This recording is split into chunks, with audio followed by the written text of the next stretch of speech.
Bonjour à tous, bienvenue à la communauté d'études quotidiennes de la Bible.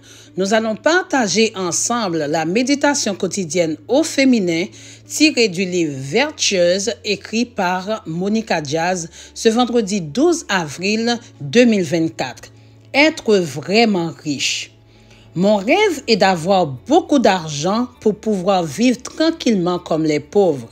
Fernando Savate. Vérifier son patrimoine est très simple. Il suffit d'aller sur un site web comme globalrichlist.com et d'entrer votre salaire annuel. En quelques secondes, vous saurez quel est votre niveau économique par rapport au reste des habitants de la planète, combien vous gagnez par heure par rapport au salaire d'un médecin au Zimbabwe, par exemple, combien d'années il faudra à certains Africains pour gagner ce que vous gagnez en une seule année et d'autres données qui vous ouvrent les yeux sur votre propre réalité financière. En quelques secondes, vous vous sentez riche simplement parce que vous savez qu'il y a des millions de personnes beaucoup plus pauvres que vous.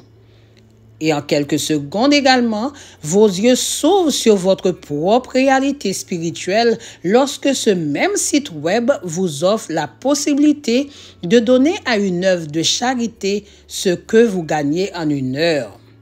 Vous réalisez que la richesse de l'esprit ne va pas de pair avec les richesses de ce monde. Ça fait mal de mettre la main à la poche, et Jésus le savait très bien.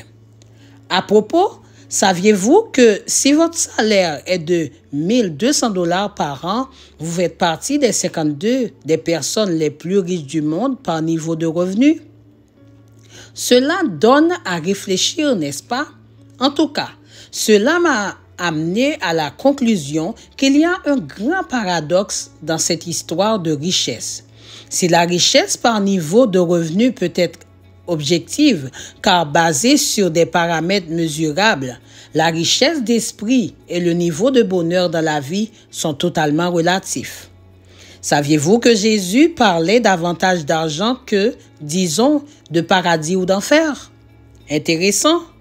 Il comprenait la nature humaine.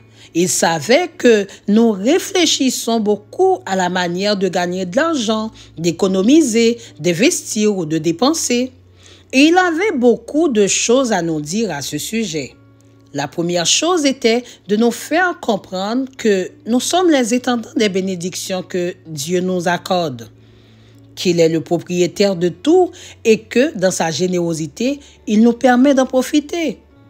Mais il y a deux philosophies pour en profiter. Utiliser l'argent ou aimer les gens, ou aimer l'argent et utiliser les gens. Laquelle est la vôtre? Car l'amour de l'argent est la racine de tous les maux, et quelques-uns, pour s'y être adonnés, se sont égarés loin de la foi et se sont infligés à eux-mêmes bien des tourments. 1 Timothée 6, verset 10.